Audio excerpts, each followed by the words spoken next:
ನಮಸ್ಕಾರ, ನೀವು ನೋಡುತ್ತಿರುವುದು ರಾಯಚೂರು ನ್ಯೂಸ್ 007ಗೆ ಸ್ವಾಗತ. ತಾಳಿ ಕಿತ್ತಿಸಿದು ಹೋಗಿದ್ದವಳೆ ಮತ್ತೆ ಕಟ್ಟಿಸಿಕೊಂಡಳು. ಇದೇ ಪೇಂಟರ್ ಹುಡುಗ ಶ್ರೀಮಂತ ಹುಡುಗಿಯ ಸಿನಿಮೀಯ ಲವ್ ಸ್ಟೋರಿ.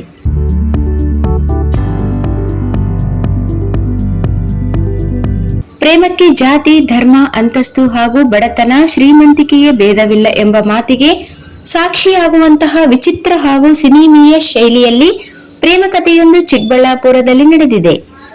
6 ತಿಂಗಳ ಹಿಂದೆ ಹೆತ್ತವರ ಒತ್ತಡಕ್ಕೆ ಸಿಲುಕಿ ಪೊಲೀಸ್ ಠಾಣೆಯಲ್ಲೇ ಪ್ರಿಯಕರ ಕಟ್ಟಿದ್ದ ತಾಳಿಯನ್ನು ಕಿತ್ತಿಸಿದು ಹೋಗಿದ್ದ ಯುವತಿಯೊಬ್ಬಳು ಇದೀಗ ತನ್ನ ಅಸಲಿ ಪ್ರೀತಿಯನ್ನು ಹುಡುಕಿಕೊಂಡು ಬಂದು ಅದೇ ಯುವಕನೊಂದಿಗೆ ದೇಗುಲದಲ್ಲಿ ಮರುಮದುವೆಯಾಗಿದ್ದಾಳೆ.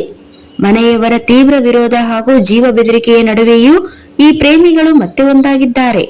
ಚಿಕ್ಕಬಳ್ಳಾಪುರದ ಕಂದಾವರ ಬಡಾವಣೆಯ ನಿವಾಸಿಯಾದ ಕೀರ್ತನ ಬಲಜಿಗಿ ಸಮುದಾಯದ ಶ್ರೀಮಂತ ಕುಟುಂಬಕ್ಕೆ ಸೇರಿದ ಯುವತಿ. ಅದೇ ನಗರದ ಎಸ್ಟಿ ಸಮುದಾಯಕ್ಕೆ ಸೇರಿದ ಸಾಯಿ ಸಂದೀಪ್ ಎಂಬ ಬಡ ಯುವಕ ಪೇಂಟಿಂಗ್ ಕೆಲಸ ಮಾಡಿಕೊಂಡಿರುವವ. ಪರಸ್ಪರ ಪ್ರೀತಿಸುತ್ತಿದ್ದ ಇವರು 6 ತಿಂಗಳ ಹಿಂದೆ ಮನೆಯವರಿಗೆ ತಿಳಿಸದೆ ಪ್ರೇಮ ವಿವಾಹವಾಗಿದ್ದರು. ಆದರೆ ಅಂತಸ್ತಿನ ಭೇದದ ಹಿನ್ನೆಲೆಯಲ್ಲಿ ಯುವತಿಯ ಪೋಷಕರು ಈ ಮದುವೆಯನ್ನು ತೀವ್ರವಾಗಿ ವಿರೋಧಿಸಿ ಗಲಾಟೆ ಮಾಡಿದ್ದರು.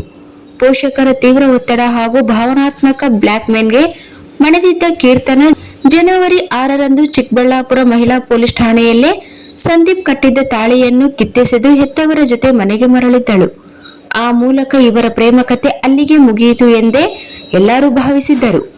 ಮರಳಿ ಬಂದು ದೇಗುಲದ ಮುಂಭಾಗ ರಸ್ತೆಯಲ್ಲೇ ತಾಳಿ ಕಟ್ಟಿಸಿಕೊಂಡು ಕೀರ್ತನ ಹೆತ್ತವರ ಒತ್ತಾಯಕ್ಕೆ ಮಣಿದು ಅಂದು ತಾಳಿ ಕಿತ್ತು ಹಾಕಿದ್ದರೂ ಕೀರ್ತನಾಳೆಗೆ ಸಂದೀಪ್ ಮೇಲಿದ್ದ ಪ್ರೀತಿ ಮಾತ್ರ ಕೊಂಚವೂ ಕಡಿಮೆಯಾಗಿರಲಿಲ್ಲ. ಕಳೆದ 6 ತಿಂಗಳಿಂದ ಸೂಕ್ತ ಸಮಯಕ್ಕಾಗಿ ಕಾಯುತ್ತಿದ್ದ ಆಕೆ ಇತ್ತೀಚೆಗೆ ನಿನ್ನನ್ನು ಬಿಟ್ಟು ನನಗಿರಲು ಸಾಧ್ಯವಿಲ್ಲ ಎಂದು ಸಂದೀಪ್ಗೆ ಸ್ವತಃ ಫೋನ್ ಮಾಡಿ ಕರೆಸಿಕೊಂಡಿದ್ದಾಳೆ. ತಕ್ಷಣವೇ ಮನೆ ಬಿಟ್ಟು ಹೊರಟು ಬಂದ ಕೀರ್ತನ ದೇವಸ್ಥಾನದ ಮುಂಭಾಗದ ರಸ್ತೆಯಲ್ಲೇ ನಿಂತು ಸಂದೀಪ್ ಕೈಯಿಂದ ಮತ್ತೊಮ್ಮೆ ತಾಳಿ ಕಟ್ಟಿಸಿಕೊಂಡಿದ್ದಾಳೆ. ಇಷ್ಟೇ ಅಲ್ಲದೆ ಈ ಜೋಡಿ ಸದ್ಯ ಮರುಮದುವೆಯ ವಿಡಿಯೋವನ್ನು ಸಾಮಾಜಿಕ ಜಾಲತಾಣಗಳಲ್ಲಿ ಹಂಚಿಕೊಂಡು ಸಂತಸ ವ್ಯಕ್ತಪಡಿಸಿದೆ. ಜೋಡಿಯು ಸದ್ಯ ಯುವತಿಯ ಕಡೆಯವರಿಂದ ಜೀವ ಬೆದರಿಕೆ ಇರುವ ಕಾರಣ ಚಿಕ್ಕಬಳ್ಳಾಪುರ ತೊರೆದು ಅಜ್ಞಾತ ಸ್ಥಳಕ್ಕೆ ತೆರಳಿದ್ದಾರೆ.